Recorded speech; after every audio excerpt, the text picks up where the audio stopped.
রহমত উল্লাহ অভিযোগপত্রে দাবি করেন সাকিব খানকে বিপুল পরিমাণ অর্থ অগ্রিম পারিশ্রমিক দেওয়ায় এবং অনেক ডলার বিনিয়োগ হয়ে যাওয়ায় তার এ সকল নির্যাতন সহ্য করেছেন।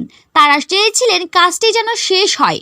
এই ধর্ষণের মামলায় সাকিব খান 2018 সালে অস্ট্রেলিয়ায় গ্রেফতার হয়েছিলেন বলে দাবি করেন রহমতুল্লাহ। তবে সামাজিক চাপে এবং আরও নিগ্রহের ভয়ে নির্যাতিতা প্রকাশ্যে মুখ খুলতে রাজি না হয় সাকিবের সেই যাত্রায় ছাড়া পেয়ে যান বলেও তিনি জানান।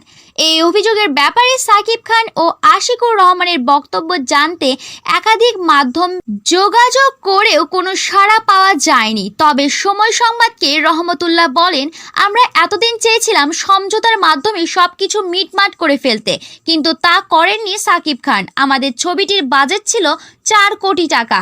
এর মধ্যে অস্ট্রেলিয়ায় 15 দিন শুটিংয়ে আমাদের 2 কোটি টাকা খরচ হয়েছে।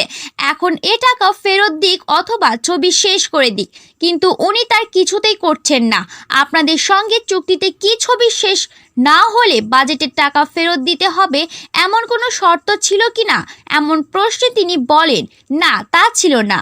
এরকম তো কেউ লিখে বলে আমার মনে হয় না, কিন্তু তার কারণে আমরা ক্ষতিগ্রস্ত হয়েছি।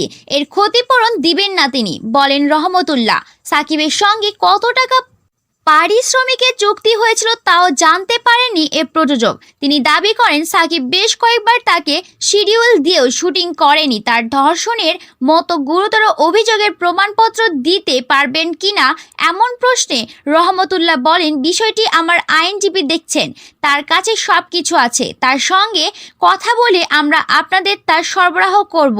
সাকিব যদি তাদের বাকি শুটিং না করে দেন অথবা টাকা ফেরত না দেন তবে তিনি মামলা করবেন বলেও জানান। তিনি বলেন, সাকিবের সঙ্গে চুক্তি হয়েছে বাংলাদেশে, তাই মামলাও এখানেই করব।